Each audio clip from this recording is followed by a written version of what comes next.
Welcome everybody. Today we are going to look at how to approach your child, your loved one, your husband, your wife, whatever it is, the addict in your life, about treatment. We are going to look at why losing your cool doesn't work, why traditional methods fail almost as frequently, and then finally we're going to look at the approach that you should take if you would like to get through to your loved one. Now let's start by looking at a typical example of what it looks like when your loved one comes home and they are high and you're going to talk to them. What an idiot you look like. You have no idea what you look like when you're high, when you shot meth into your fucking neck. Drink some water, you got dry mouth. You look like a fucking idiot. People come and go from this house and you can't be looking like this. Okay, that was my mom one day after she had planned to have a conversation with me about my addiction, and then it absolutely blew up in her face and she did everything wrong. Do I blame her? Am I upset with her? She's embarrassed about that video, I'll be very honest with you. Me, I didn't even remember that conversation at all. Not that we even got anywhere and it wasn't a real conversation anyways, but just so you know, if you're feeling a little down about yelling at your kid, 90% of the time, they don't even remember. Another popular approach that doesn't work would be cornering them, embarrassing them in front of their friends or their girlfriend, coming at it with a confrontational approach. That never works. Anything where you're going on the offensive, just throw that playbook right out. It's understandable if it happens, so don't beat yourself up over it, because half the time, no, 90% of the time, we don't even remember it. Now, what does the book say? The book tells you that you should approach them at an appropriate time. This means when they are not high.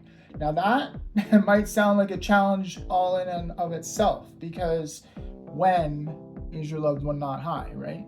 Very infrequently.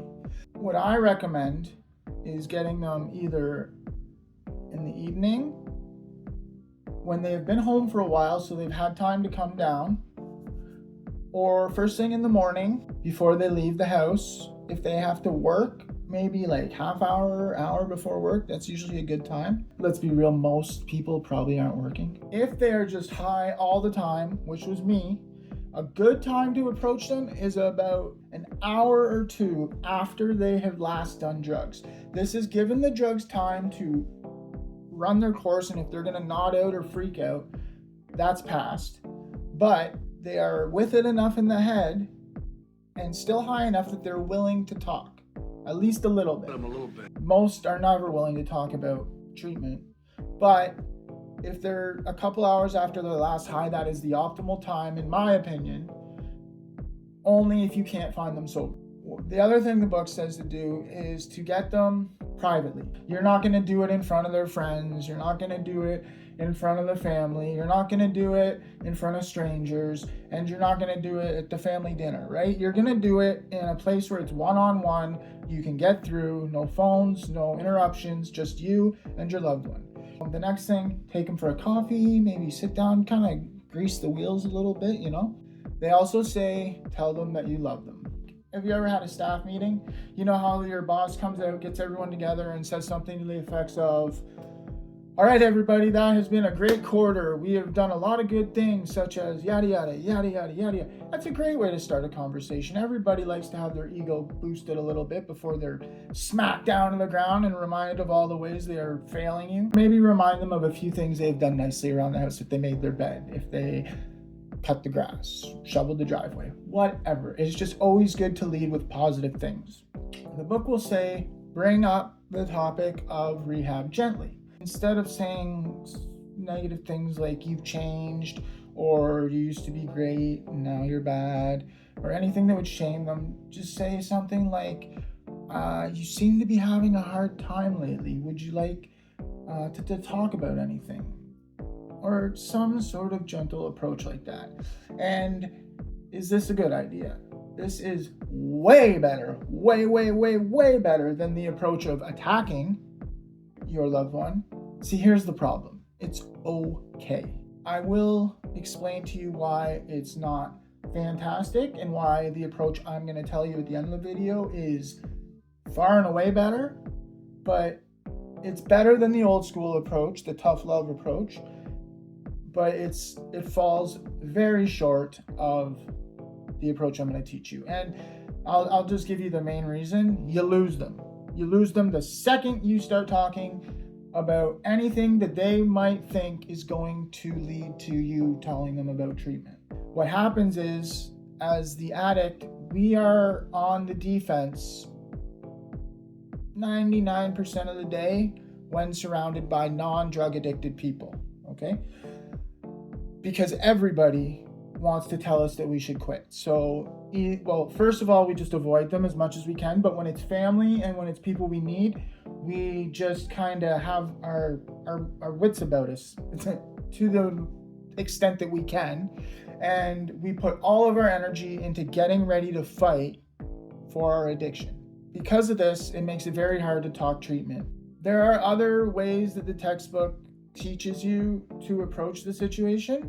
They also fall short, and for the simple reason that as soon as you say something like, I see you're struggling, or do you need help, do you want to talk, blah, blah, blah. Actually, very often, as soon as you say something like, I love you, or something positive, they already know what's coming. Everything thereafter is falling on deaf ears, and that is the number one problem with talking to your loved one about addiction. And the question I got says, is it even worth it to try? And it's always worth it to try, but try right. I think we've actually already covered why it doesn't work, and basically it's because we shut down instantly. Here is the secret to talking to your children or loved ones about addiction. Are you ready? Hit that like and subscribe. You have to tell them you love them. So start off with something positive, but I'm going to take the I love you one step further and give them a hug. Just a nice big embrace. This will catch them off guard because you probably haven't given them a big hug, a warm embrace for a long time. Naturally, I mean, they're smelly, they're dirty, they're confrontational, and you've been confrontational. There's been no reason to give them a hug. But I'll let you in on a little secret. No matter how much we are running away from you, hiding, locking ourselves in our room, we really miss physical contact and hugs. Nobody wants to touch us. We're gross. We're dirty. It's admittedly probably pretty hard to do as a loved one.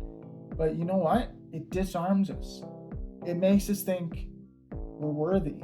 It builds us up, and it makes us think that you actually do care, because, well, deep down we know that you care, but on the surface, because of the years of addiction and the scoldings and the disappointments and the shaming and the self-shaming, we know, like, you don't have to tell us, we know we're not doing good and we don't feel worthy. So I cannot stress enough how much just a big hug will get you way further than anything else. Now, that is not the tip. Don't think that's it.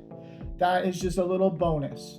An I love you with a hug is about 1,000,000 times more powerful than an I love you, because we know you love us. But when you hug us, you know how they say actions speak louder than words? 110% in this instance, okay? You didn't confront us angrily. You did it in private when we're not stoned out of our tree. And you started with a positive hug. I love you. Now, this is the most important thing that I might ever tell you, ever. When you want to talk to your loved one about addiction, you have to disarm them. And you disarm them with this statement. It's a trigger warning. It goes a little something like this. I love you, and I see you're struggling. I am not going to ask you to go to treatment. That is not what this conversation is about. I just want to know what your thoughts are, how you're doing, or if you have a plan. Are you going to use forever? Insert whatever you want, anything you want.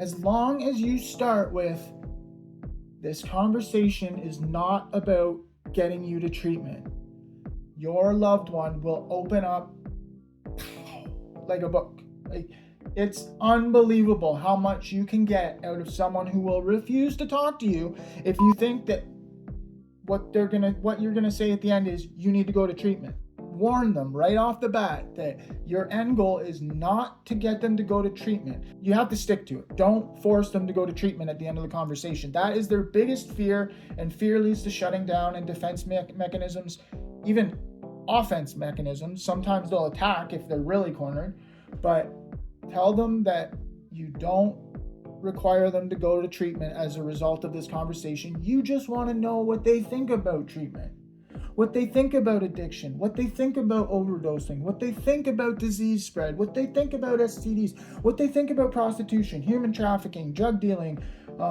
sharing needles. Anything you want to know, you can ask them, as long as they don't think you're going to send them to treatment at the end of the conversation.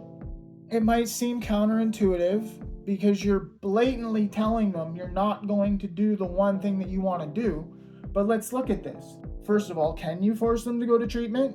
No, you can't force them to go. Let me let you in on another secret, or the drug treatment centers won't tell you, is that they fail 80% of the time. I would take that one step further. More overdoses resulting in death happen 2 weeks after being released from treatment, more than any other time besides after getting out of jail. Those are the two worst times, because you're forcing someone who doesn't want to go to treatment, so they have zero intention of quitting drugs. And treatment, a 3-week treatment is probably the worst. 3-month treatment, not much better. 1-year treatment or longer, now we're getting somewhere, and maybe it'll work. Unless they approach you and want to go, not a good idea. Very dangerous. Far more dangerous for opiate addicts than cocaine addicts. And if your problem is with weed, go ahead and send them to rehab, because treatment for weed is more like hearing your parents put their foot down, or your loved ones put their foot down. I know people who have gone to treatment for weed and it has worked wonders. They are clean to this very day and successful. However, quitting weed is not like quitting heroin. That being said, sending someone to rehab for a heroin addiction is probably the closest thing to a death sentence that you could do accidentally. Okay? Bank that one. Rehab is a great idea if they want to go. If they are going to appease you, save your money. Especially if you live in the United States. Especially. I've heard of people going 6 or 7 times and bankrupting the family. You can't force someone to quit drugs that doesn't want to quit drugs. End of story. So taking this into consideration, what damage would it do to tell your loved one prior to talking that you are not going to ask them to go to rehab as a result of the conversation? 0. What it does is almost 100% positive things for the addict. It will let them know that you care and are listening and not controlling and forcing them anything, that you want to know about their life, that you still love them and care deeply about them, that you're not grossed out by them, and that when they get help, they will still be welcomed into the family because you care. If you can love someone at their worst, then you can damn well sure that they're going to be around when they're at their best. One of the other problems I see with a lot of addicts is their family fights for them and fights for them and fights for them, and they force them to get clean, and the addict gets tired and they give up. And you know what happens? They get clean and they move across the country and they never speak to their family again. Why? They feel like their family doesn't even love them anymore. They think, oh, yeah, they love me when I'm sober, but that's like loving a Lamborghini. I want them to love me when I'm an old beat up Ford pickup truck. If you can't have me at my worst, you don't deserve me at my best. You might have heard that before. You want them to go to treatment, you're welcome to say that. But you gotta let them know that you're not going to force them.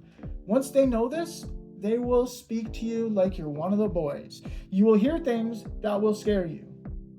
Don't get me wrong. Things will scare you. You will also hear things that will relinquish some of those fears, because your imagination is probably a lot scarier than the reality for a lot of these things. And not only that, they will tell you things about themselves that you would have never learned before, ever in a million years, because they trust you. And I know it's a lot harder to trust an addict than it is they should always trust you, right? The moment you stop trusting an addict, they stop trusting you. It doesn't make sense, but that's a fact.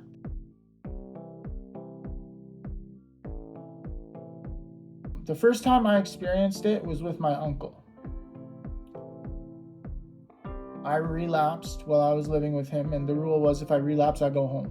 Knowing that I was going to fail a drug test, I just opened up and I told him, expecting fully him to come down like a hammer on me. He's a big, scary guy. What he said to me, and it's caught me completely off guard, was, "How did it make you feel? Did you like it?" I thought, is this guy high? Why is he asking me that? And I thought, no, I didn't like it. In fact, I was embarrassed about it, and it didn't really work that well. It didn't get me that high. I ran out of money, and I've been stressing out about it since I did. So no. And he said to me, the next question he asked, was it worth it? I thought, no, it wasn't. It wasn't worth it. And he said, would you do it again if you had the chance? And I said, no, I don't think I would. It got me thinking, why didn't he just kick me out like he said he was going to do? Why did he just treat me like I was a normal person? He must actually care about me. And that got my brain thinking about treatment and how I wanted to be better for myself. And that when I did get better, I would have people that still love me around. I think that was one of maybe the last 3 times that I used drugs. That's where I'm going to stop today. Thanks for watching. If you made it this far, and please like, share, subscribe, and comment. Really appreciate it. Have a great day.